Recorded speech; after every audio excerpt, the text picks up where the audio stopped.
recently watched two short films that Mikail Chowdhury has produced. Both involve themes of relationships and isolation.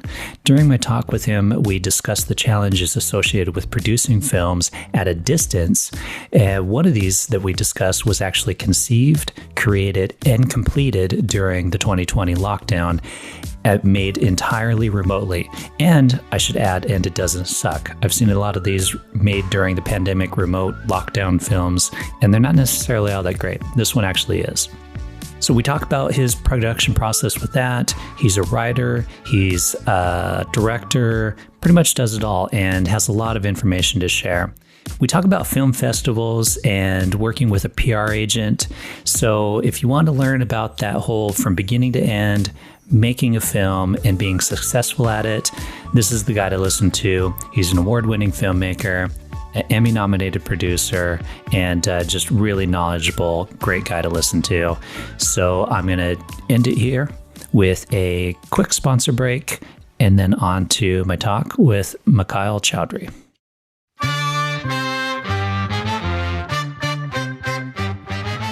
On the 80s and 90s Uncensored, listen to card-carrying Gen Xers, Milo and Jamie, as we banter, debate, and discuss various topics about the 80s and 90s. If you're a miserable middle-aged office worker and your life sucks and essentially you don't have anything to look forward to, at least one day a week you have the 80s and 90s Uncensored. We try to decide if Magnum and MacGyver were in a cage match, who would walk out. We discuss if the problems between the left and the right can be attributed to those who watched Saved by the Bell and those who didn't. We have the ultimate smackdown between Voyager versus Deep Space Nine. And a lot of talk about movies and music from the era. So flashback with us by subscribing on Apple Podcast, Spotify, or wherever you get your podcast to enjoy a new episode of the 80s and 90s Uncensored every Monday.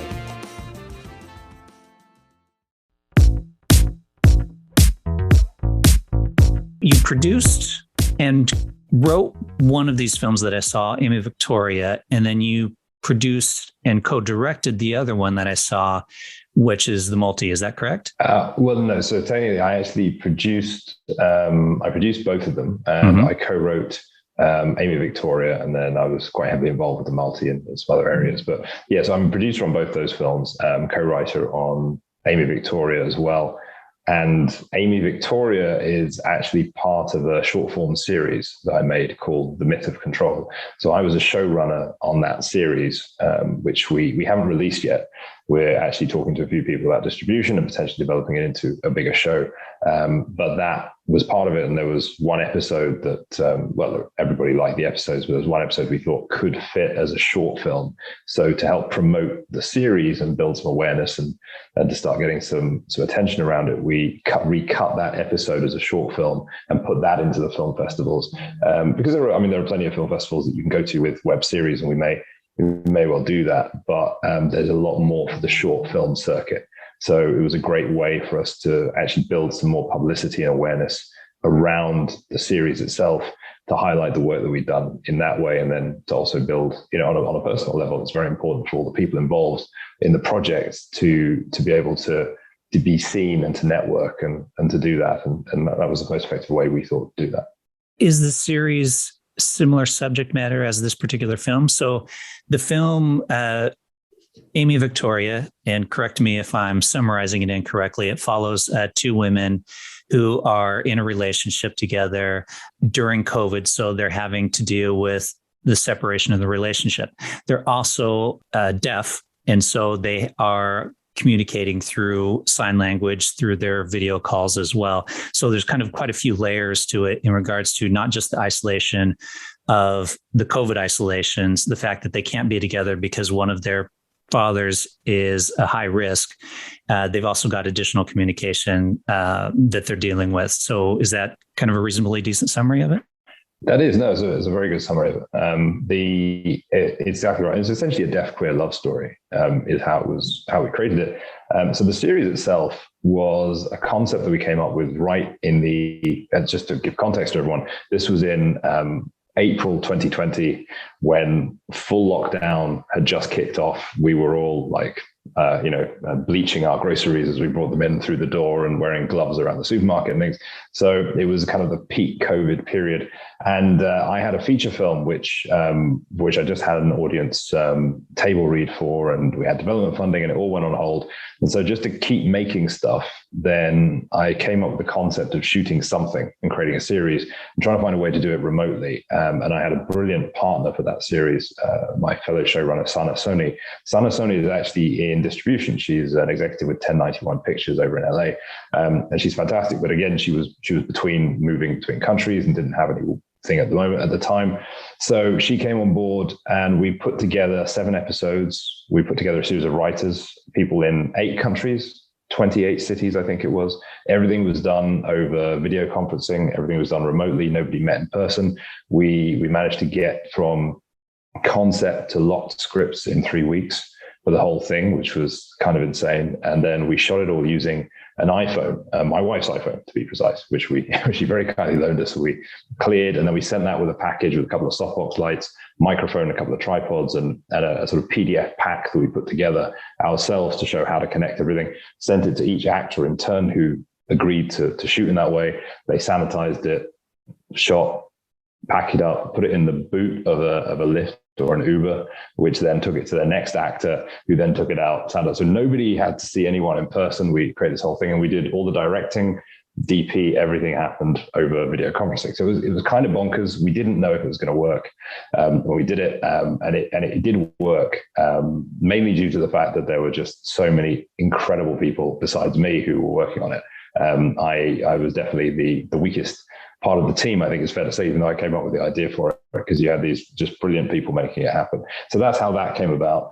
So the series, you're correct, is about people in isolation, because we had to have a reason for them not to be able to physically be in the same room together. But it's not actually about the pandemic. It's really about relationships. It's about dynamics. And it's following one day in the life of a group of 6 people, 6 friends, and you see them communicating together in a big Zoom call, but you also see them individually for each day, and each one is having their own stuff, and they cross over and intersect, and the stories kind of run around. And there's a plot through it about the death of a recent friend, and a bit of a mystery to it as well. So the Aimee Victoria episode is essentially a romantic sort of comedy episode that was in there. Some of the episodes are a bit darker, some of them a bit lighter. And that one was one that just lent itself very nicely to being able to recut as a standalone episode. As a short film, it obviously doesn't have as much depth as we would have done if we'd created it as a short film, because there are things that happen to the characters outside of that in the series that you don't see in that episode. But yeah, I was very pleased with it, and it was a really great thing to do, because we got to work with 2 wonderful, profoundly deaf actresses, Stephanie Nogueras and Natasha Offaly, who both did an incredible job and were really patient with us as we're finding ways to communicate over online and using closed captioning and things like that to make it happen. Yeah, that's one of the questions I want to ask you about too, because that associated challenge of the communication aspect, not just the fact that you're communicating remotely, but you have that extra layer on top of that. Do you know sign language? Very badly. So at the time that we did it, I didn't know any American Sign Language, and neither did any of the crew, neither did the director. So we did it using Google Meet.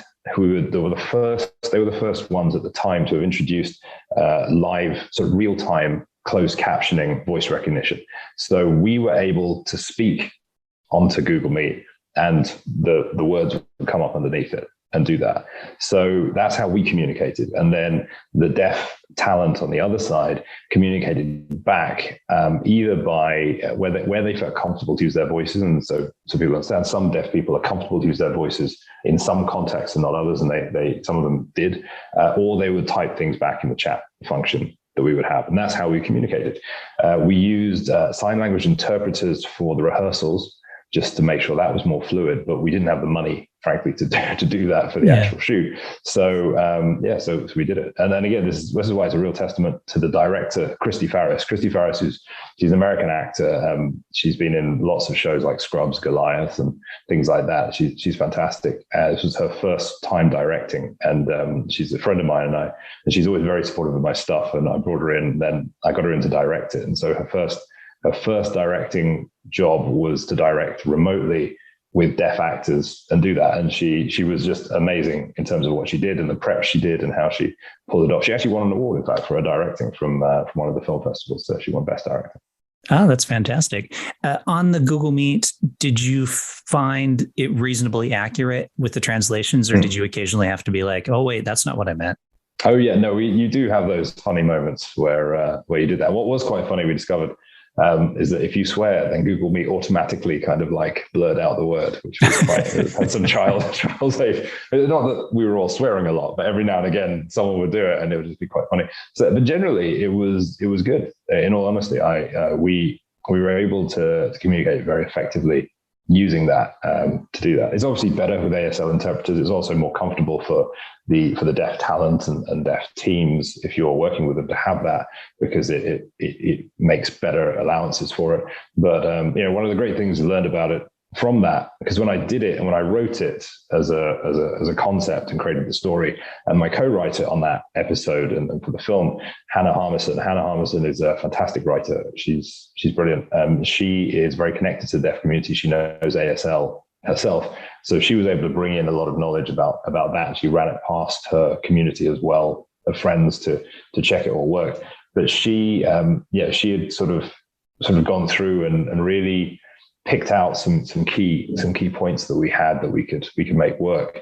But yeah, when I did it and we wrote it, people were saying, well, how are you going to shoot it? And the honest truth is, and I guess if there's one lesson for people anyway, you may not know how to make something work, but if you just give it a go and everybody believes in it, then you're going to find a way to make it work. And so, we didn't know how we would do it, but the tools presented themselves and the people involved just really rallied around to it and got it together.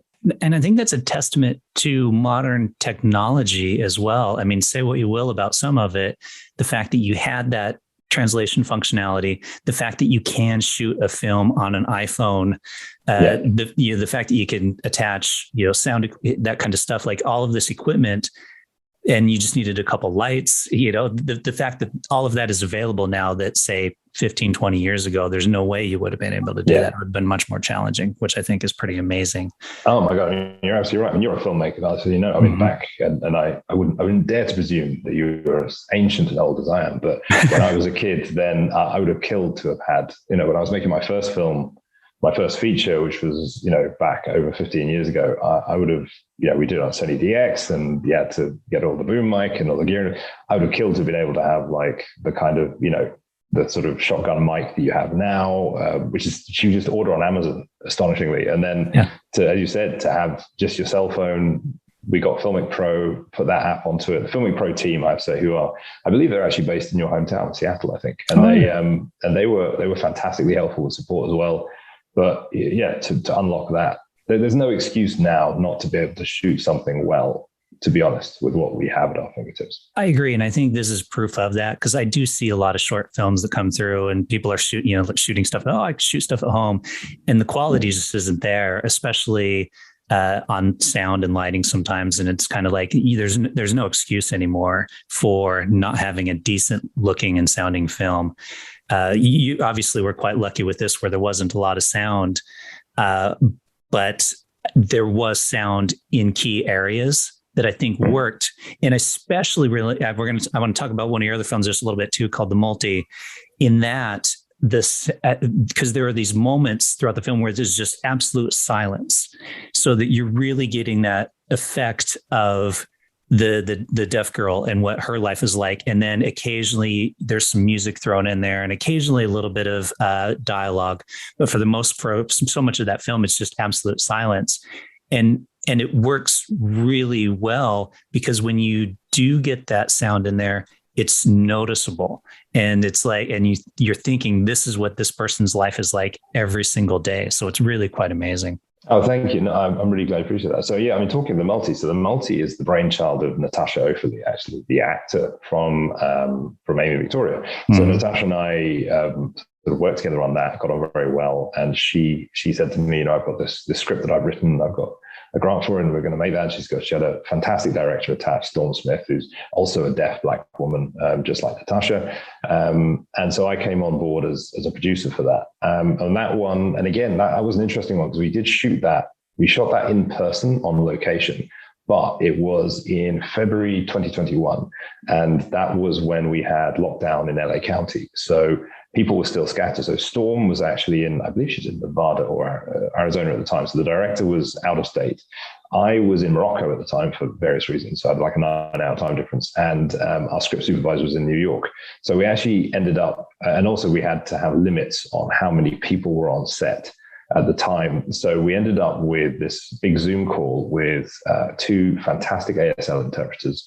And then the three of us all joining by Zoom, the rest of the team, DP and everyone on set. And it was a majority deaf crew. So where most of the people were deaf, DP and Gaffer were both hearing.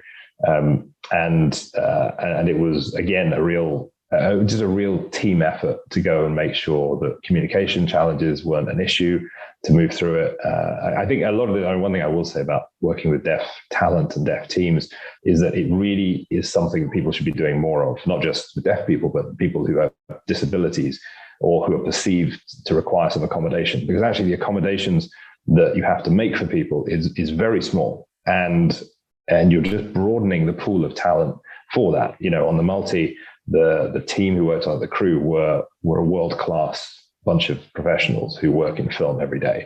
They were fantastic. You'd be lucky to have that talent on your set any day of the week.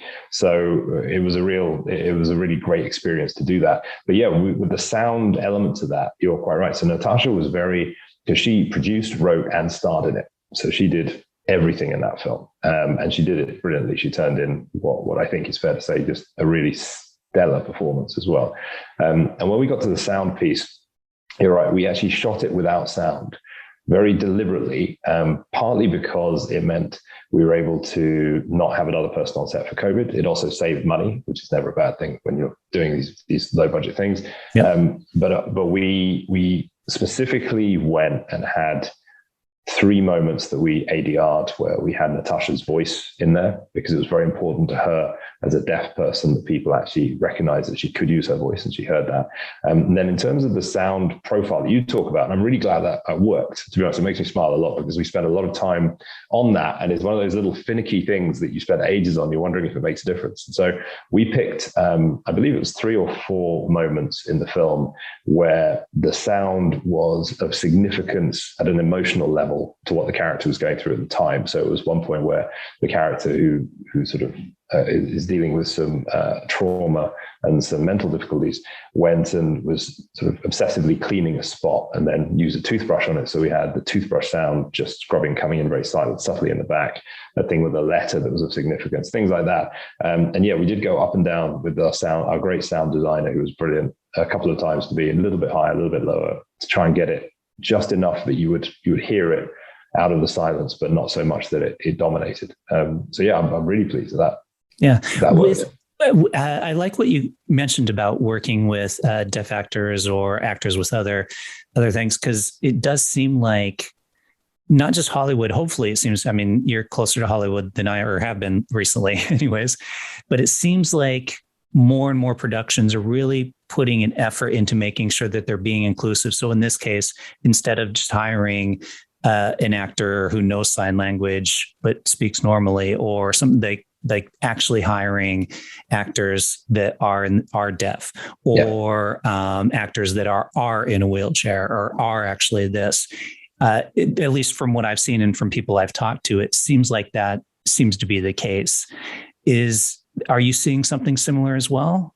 Yeah, there is. So there's a term in the disabled community, and I'm not disabled, so I never claim to speak for anybody. But there's a term called cripping up, which is essentially where actors who are able-bodied will then perform as disabled characters and doing that. So, and this kind of fits into part of that wider discussion, which says, well, should an actor be able to play any role, and so on and so forth. And the truth is, at the bottom line, yes, actors should be able to play any role under the sun because they're acting. The difficulty is that disabled actors will only ever be allowed to play disabled characters. Well, able-bodied actors are allowed to play any role at all. So until you get parity across the board for that, then you can't really. I think it's wrong to go too far into that. So there is a trend to it. People are doing it. It's not quite there yet. And there is a nuance to it as well as to, how far should one go.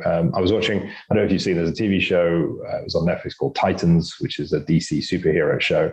And there's a character, Barbara Gordon, who, as most people know, is Batgirl in the series or in the comics. And Batgirl is in a wheelchair. So Barbara Gordon's in a wheelchair because she is in the comics. And she was played by a fantastic actor, the name I've forgotten, but she's not in a wheelchair, but she is an amputee.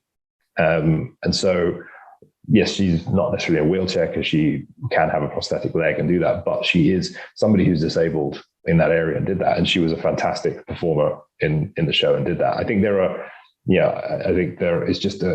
it's not hard to find people with that talent. With the Myth of Control, I should say, and Aimee Victoria, we went and said, we've got zero budget. We're going to send an iPhone to actors to perform at their houses, and we're going to do everything remotely. It was insane as a request. It was completely bonkers. And we were able to find two brilliant women of color who are profoundly deaf to do it, who knocked it out of the park. And both of them, Natasha and Stephanie, are very experienced actors. Natasha has been on The Politician on Netflix. She's been on Amazon. Stephanie has been in Grimm. She's recurring on The Good Fight. These are not hobbyists. These are professional union actors who do this for a job. And it was not hard to find them at all. Yeah, that's great. I want to ask you a question about the script, actually, because there's actually two moments where they sign poems, but you didn't caption it. Why? Yeah, no, it's really good. And you know what? That's actually the thing that people ask me most about Aimee Victoria. And it was a very conscious choice, but it was, again, one of those, as you and any other filmmaker listening though, every filmmaking is about choices. So you always go back and forth. So in that, so we wanted there to be a climax because it's a kind of a sort of small romantic comedy. There's a kind of climax moment, and we have one of the characters trying to sort of profess their love to the other one from underneath a balcony, and the other one, it's a very Romeo and Juliet moment. I'm not going to pretend. We took a classic cliched thing of a character holding up a ghetto blaster and playing music to try and show their thing. And Hannah chose to do it with ASL poetry. So ASL poetry, or sign language poetry, is it's kind of akin to modern dance in a way, but using predominantly hands. So it's a really beautiful form. It's a beautiful flow when it's performed well. It's beautiful flowing kind of testaments of relationships and love or tragedy and whatever. And it's just fantastic. So she wrote it in. We created that scene. Natasha did a fantastic job of signing it. We managed to shoot it. Yeah, I think it's my favorite scene of the whole thing. We managed to get the light just right at the end of the day, and it was all very nice. But when we came to putting it on there, we actually did 3 different cuts of the film. One had no captioning whatsoever through the entire film. So you didn't actually have anything to see what the ASL was saying. And it kind of worked on a level because you could understand what was going on because it was quite clear. At the same time, it was a little too confusing. Then we had one where you saw everything. And I kind of felt, I think myself and Christy together made the decision that we didn't need to know exactly what they were saying to each other. If you are not, obviously, deaf people who know ASL can see that. But if you're not deaf, you didn't need to know that because you could feel the emotion very clearly through it. So we just picked that moment to leave it silent. There's something about film which I'm a writer, and so you always want to put more words in. You always want to explain things. You always want to have that, and sometimes you just need to kind of give people a bit of space to sort of breathe on it. I want to talk a little bit on the technical side of producing, like what goes in, because you look at the credits of any film and you've got producer, co-producer, line producer, associate producer. Sure. Like you've produced a few films. What is the key to being a producer? Like what exactly do you do that makes you beneficial to getting a film completed? Yeah, absolutely. So one thing with the credit, and credits are a bit confusing because especially there are differences between film and TV. So people see different credits on different things and they all mean slightly different things. But broadly speaking, if you have something like a line producer or a co-producer, they are more technical roles that have particular specific jobs to them. So a line producer, for example, will kind of be involved, I won't go into too much detail, but it'll be involved in kind of structuring the day and piecing all the structure and scheduling and stuff together. Different is that associate producer is one that is a bit more of a general credit that can be given to people that have supported in some way and done work for it, but there's not necessarily a specific role for it, for example. And then when you see executive producer, and this is for film only I'm speaking about at this point, the executive producer, broadly speaking, they are usually people that have enabled the film in some way. Quite often they put money into the film, or they brought money, or sometimes they will have done, for example, attorneys who have done contract work and stuff for films will sometimes get an EP credit and things. So they've been involved in it at a sort of a high level to help it come together, but they weren't really that involved in the physical making and development. So when you see producer on a film, that means that they have usually been involved from very early in the project through to the very bitter end of the project. And in fact, after the project, they're usually involved in the publicity, the promotion, everything else as well. Oftentimes, a producer will be the one that actually starts the project. So you'll see in Aimee Victoria, I'm down as a producer, so is Sana, because we were both there at the inception of the project and brought the whole thing together. Natasha is down as a producer in the multi because she was the one who created it and conceived the entire thing and helped to bring the team together. I wasn't there at the very beginning, but I was there pretty early on. And then when you're a producer, your involvement is kind of everything. You are, I always sort of say, you're kind of the person that sits above the fray a little bit, and you have to watch all the different department heads. You have to see all the things. You have to pull it all together. And that includes hiring people, that includes managing teams, that includes working through budgets, juggling all of that stuff. And when you do it and you have a great team, then it means you have lots of really brilliant people working on things. But the classic example of the producer is every department head in film, from camera to wall, costume to art design, they all have their own focus and priority. They want to do the very best they can for their job. And so their only goal is to have the very best for their team and for their equipment and their tools and everything else like that. And the producer is the one that essentially has to say, no, sorry, we don't have the money, because a lot of the time they have to do it. Or they'll say, I think it's really important to do this. And someone else thinks it's really important to do this. The producer has to decide which one is it going to be around that. So the producer kind of provides that oversight. Producer supports the director. Your goal is to try to help the director get their vision out. You want to make sure they are supported, that you can help them realize what they have tried to create and what they have come up with, and try to make sure that happens as well. But again, sometimes you have to say no, because sorry, we don't have the money. So a lot of producers, there's a running joke about producers that essentially just saying we don't have the money is your regular go-to for it. But yeah. And then when you're finished with it, I know you mentioned about promotion of films and stuff and how we do that. Once you finish the film, and this is something that really I think a good producer, I don't claim to be a good producer, but I think good producers do, is you're already thinking ahead of, well, how am I going to maximize the benefit of having made this film? You can get your head down and get very caught up in, I've just got to make it, just get it done, get it done, and whatever. But if you can take your head up a little bit and see, well, do I want to talk to a distributor in advance? Do I want to put marketing together? Should we actually be shooting this a different way because of X? It's going to help us sell it. And if it's a short film where you're probably not going to make money, you want to be looking at, well, what kind of festivals can I take this to? Who can we go to? What is the timeline for it? When do the festival circuits start? What are the places to go? Do you want to create a buzz for it? I created Instagram pages for both films. Sorry, not both, but for the series and for the multi-week. I put together the IMDb pages so that people have a reference point to go to. You want to have someone there to help with all of that. So that's part of it. And then, of course, you get involved in festival submissions usually. And promoting like that. You hit on a key aspect, which is what happens when the film is done. People often think, I need a producer to help me make the film. And it's like, well, okay, yeah, you do. But you also need a producer or good producers to kind of help see the film from beginning to end and then past the end as well. Yeah. And because you talk to I just want to get my film done. And then, well, what are you going to do with it after your film's done? Okay, great. You got it. You did a film. So that's a key thing, I think, that I like that you mentioned, because you're working with a PR agency on promoting this film.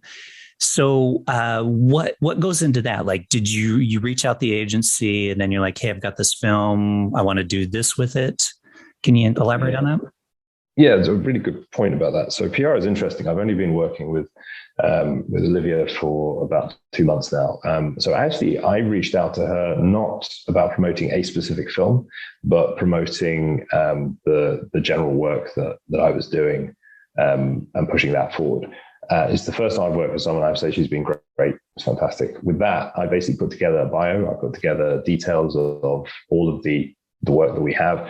We already have press kits. I mean, this is a note as well, actually, to anyone that's making a film. If you haven't done it already and you've got a short film or something, put together a press kit with nice pictures in it, nice images, a little synopsis, a director's statement, all that sort of detail, because there are people, once you, I'm jumping back a little bit from the PR question, but just to the general point, I know too many people that have made great films and then sit on them because they're either a little bit afraid to put it out there, they're a little bit concerned, or they feel it didn't quite meet up what they wanted it to, or they don't know what to do with it next.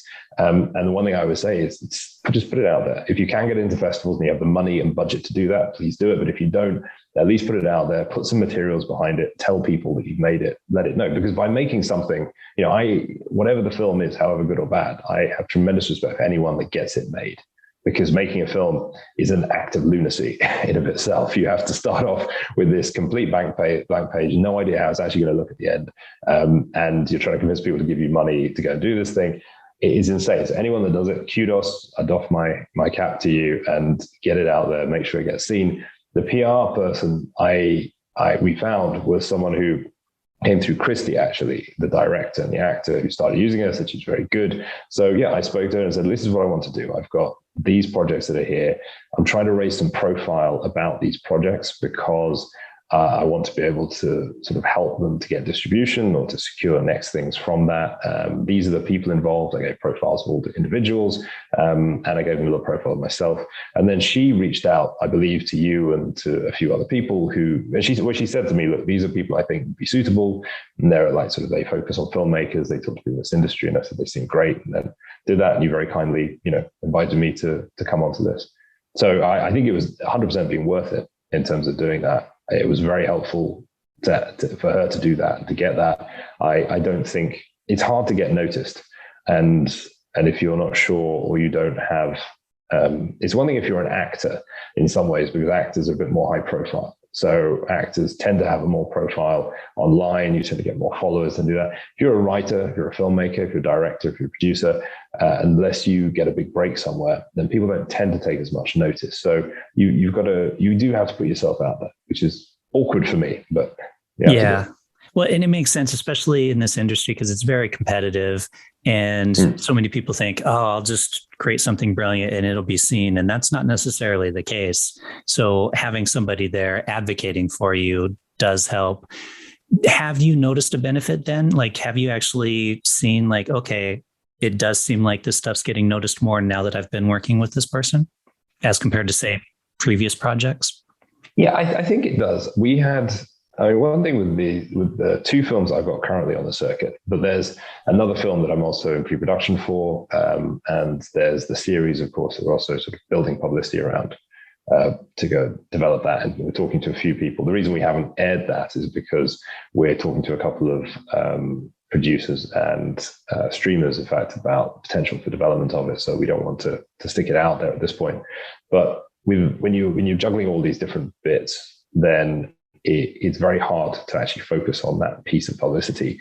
And I have noticed I don't think you and I would have been speaking had it not been for Olivia, not because you're not very open and not because I'm sure you thought that this story was worth your listeners listening to, but at the same time, how would I have got that to you, or how would you got that? You're looking at hundreds of different people doing lots of different projects. It's very hard to keep that there. So I think it's definitely beneficial to do that. It's definitely helped.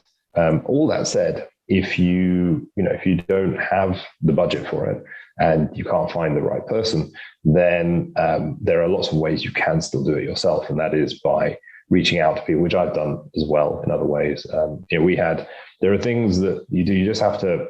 I think the best advice I would give, and I'm not an expert at this at all, but I always say I don't really know what I'm doing, but I've made lots and lots of mistakes. So I'm always happy to keep sharing the mistakes I made.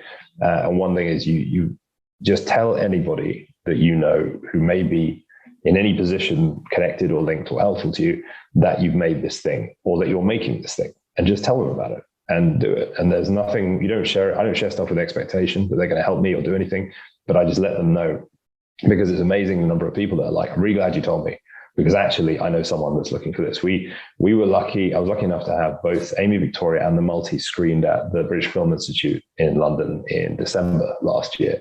It was part of the Busting the Bias events that they did. They hosted a series of films with Q&As around people in disabilities or made by people with disabilities. And so we had a special screening of both films back to back, and we had a Q&A. Natasha flew in from LA for it. It was a fantastic event. We had a packed audience. It was a real dream come true to have, my work at the BFI. That happened because I'd reached out to people that I knew to say, look, I've made these films and I'm looking at promoting them right now. I'm looking at this. I'm going to festivals.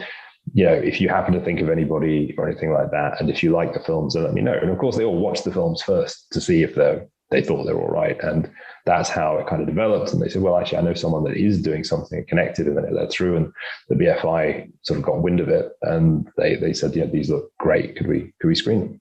So great things can happen. Did you make good connections during the screening at the BFI in that same way? Because when it comes to film fest, obviously the BFI is huge. So, anytime you can get a film in there. But when it comes to some film festivals, I'm a little wishy-washy. I'm like, is it really worth it to spend the money just to get a laurel to put on your poster kind of a thing? It's really, I'm laughing because, you're laughing with me. So we've clearly had exactly the same thought process for films and film festivals. Yeah, you're right. There are real advantages to having a good set of laurels on your film, but not all film festivals are created equal. I think nearly all film festivals that I've seen, of which there are many, are done with the best possible intentions, and they really do try their best to make something worthwhile. And so it's always worth looking at those. Aimee Victoria, for example, that has actually now been in, I believe it's been selected for about 23 different film festivals. It's had an incredible run, to be honest. And that was particularly on the LGBTQIA film festival circuit, which is a very well-trodden circuit. It's a big one. We also got into an Oscar qualifying festival, the Real Sisters of the Diaspora, which is a wonderful festival. And so it's done very, very well. All of those festivals that we got into, we chose selectively, because although it's quite a lot, but it's a cost every time you submit to a festival. So what we didn't have was a blank check to say we can just apply to 150 festivals and see what happens. We had to choose. So we picked quite carefully. We built a strategy. And in fact, for that film, we actually worked with a lady called Rebecca Louisa, who is known as the Film Festival Doctor online. And there are a few strategists who have different packages that you can use to help support your film festival strategy. And none of us knew what we were doing with the film festivals. It's been many years since I've done a festival circuit. So a bunch of us on the film pooled our resources together, and we hired her and a team, and they were absolutely brilliant and well worth it. And they sort of went and said, look, I think, this circuit is the way to go, and these things. And then they also taught us how to approach people we know at other festivals and things to say, this is what we've got, would it be worth applying? And so that's how we kind of narrowed down the list of where we were going. We didn't get into every festival that we applied to, but we got into a really good number, and we got into a good round. And so all the festivals we chose, they were ones where even if they weren't huge festivals, some of them are really big festivals, but even if they're not, they're ones that have really good connections, really good, they kind of geared to help the filmmakers succeed, if that makes sense, is the best way to put it. They're ones where they try to host events to support you. And then the multi, we were a little more selective with the multi in our approach, but we actually got into slam dance. So we're actually in slam dance at the moment. So in fact, if anyone picks this up, it ends in a week, so it probably won't air in time, but it is available on the Slam Dance channel. It was selected through the Unstoppable Shorts program for that, and Slam Dance, of course, is a mega festival, which is fantastic. It had to go online, unfortunately, this year. It's also in the Toronto Black International Film Festival, which is a Canadian screen qualifier. So I would always say it's worth applying, but do research your festivals. And you have places that will say, hey, we think you should apply to us. Take a look at them, because just there's no point getting 50 laurels for the film and paying the money for all those entry fees just to have that. You're better off probably, I would say, trying to get 10 or 15 laurels. And they're all from places where you're getting a real benefit for applying to it. Yeah, I agree 100%. Like if you're going to apply to a festival, look at one that's going to give you something more than just something to put on your poster. Last question here in regards to the films. Are people going to be able to see them at some point? Because right now they're doing the circuit. So that's right. Yeah, they are right now doing the circuit. So they will be able to see them at some point. We are waiting until they complete the circuit. So again, just for anyone that doesn't know, when you've done your film, don't post it online immediately if you're going to go to festivals, because most festivals don't want to screen a film that is already freely available, purely because, festivals survive by having people buy tickets to see their films. So there needs to be some exclusivity. Aimee Victoria is likely to conclude its festival run in the summer. So that is going to be, I think, around June, July. So once that's finished, we'll probably put that up online. There is a trailer on Vimeo, which people can see. And then the multi is going to conclude, I suspect, at the end of this year. And then that will also probably be made available. I'm not absolutely certain, but I suspect it will be. The one countenance to that is it may be that we then are able to actually put them on a platform somewhere for a distributor to take, in which case they'll be available on that platform, but they will be more widely available. All right. Well, is there a website or social media links you want to mention that people can either follow you or the films? Yeah, please. So people are welcome to follow me on Instagram at midnightcaller ____, or they can just look me up online as Mikail Chowdhury. There aren't that many of us in the world, so it comes up pretty easily. You can see my Instagram. That's where I post up about the film work that I'm doing. And the multi is at the multi _film at Instagram. That has all the updates on there. Perfect. And I'll, of course, throw the links in the show notes so people can click That's right on very kind. Thank you. All right, Mikail, thanks a lot. That was very informative. I really appreciate it. No, this was a pleasure. Thank you, man. I appreciate it.